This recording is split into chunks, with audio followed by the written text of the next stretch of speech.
Then assembled together the chief priests, and the scribes, and the elders of the people, unto the palace of the high priest, who was called Caiaphas, and consulted that they might take Jesus by subtlety, and kill him.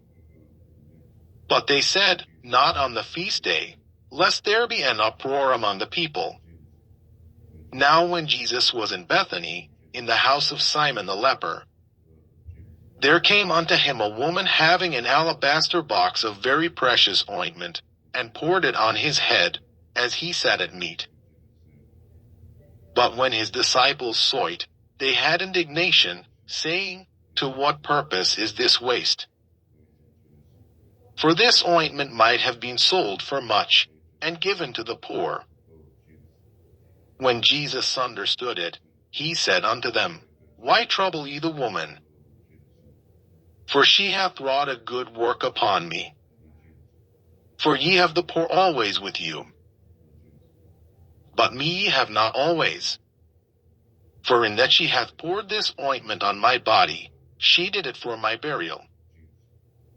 Verily I say unto you, wheresoever this gospel shall be preached in the whole world, there shall also this, that this woman hath done, be told for a memorial of her. Then one of the 12, called Judas Iscariot, went unto the chief priests, and said unto them, What will ye give me, and I will deliver him unto you? And they covenanted with him for 30 pieces of silver. And from that time he sought opportunity to betray him. Now the first day of the feast of unleavened bread the disciples came to Jesus, saying unto him, Where wilt thou that we prepare for thee to eat the Passover? And he said, Go into the city to such a man, and say unto him, The Master saith, My time is at hand. I will keep the Passover at thy house with my disciples. And the disciples did as Jesus had appointed them. And they made ready the Passover. Now when the even was come, he sat down with the 12. And as they did eat, he said, Verily I say unto you, that one of you shall betray me. And they were exceeding sorrowful, and began every one of them to say unto him, Lord, is it I? And he answered and said, He that dippeth his hand with me in the dish, the same shall betray me. The Son of Man goeth as it is written of him. But woe unto that man by whom the Son of Man is betrayed. It had been good for that man if he had not been born. Then Judas, which betrayed him, answered and said, Master, is it I? He said unto him, Thou hast said.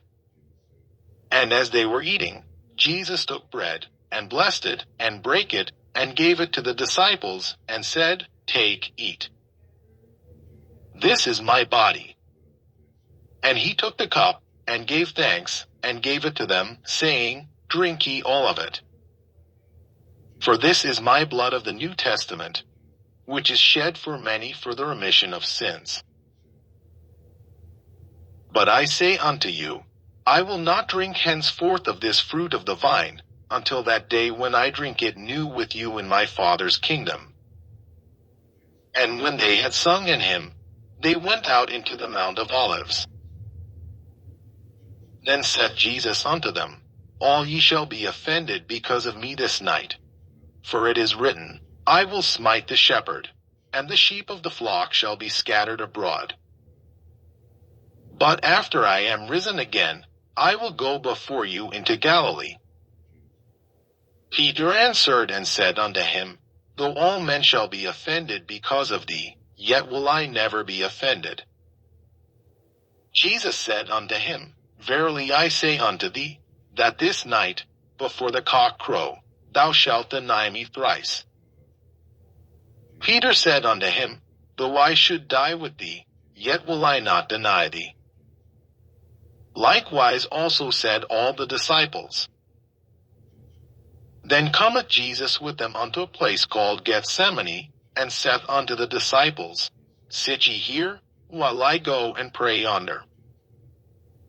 And he took with him Peter and the 2 sons of Zebedee, and began to be sorrowful and very heavy. Then saith he unto them, My soul is exceeding sorrowful, even unto death. Tarry ye here, and watch with me. And he went a little further, and fell on his face, and prayed, saying, O my Father, if it be possible, let this cup pass from me. Nevertheless not as I will, but as thou wilt.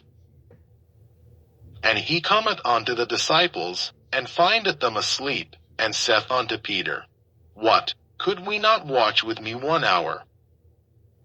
Watch and pray, that ye enter not into temptation. The spirit indeed is willing, but the flesh is weak. He went away again the 2nd time, and prayed, saying, O my Father, if this cup may not pass away from me, except I drink it, thy will be done. And he came and found them asleep again, for their eyes were heavy. And he left them, and went away again, and prayed the 3rd time, saying the same words. Then cometh he to his disciples, and saith unto them, Sleep on now, and take your rest. Behold, the hour is at hand, and the Son of Man is betrayed into the hands of sinners. Rise, let us be going. Behold, he is at hand that doth betray me. And while he yet spake, lo, Judas, one of the 12, came, and with him a great multitude with swords and staves, from the chief priests and elders of the people. Now he that betrayed him gave them a sign, saying, Whomsoever I shall kiss, that same is he. Hold him fast. And forthwith he came to Jesus, and said, Hail, Master, and kissed him. And Jesus said unto him, Friend, wherefore art thou come? Then came they, and laid hands on Jesus, and took him. And, behold, one of them which were with Jesus stretched out his hand, and drew his sword, and struck a servant of the high priest's, and smote off his ear. Then said Jesus unto him, Put up again thy sword into his place. For all they that take the sword shall perish with the sword. Thinkest thou that I cannot now pray to my Father, and he shall presently give me more than 12 legions of angels? But how then shall the Scriptures be fulfilled, that thus it must be? In that same hour said Jesus to the multitudes,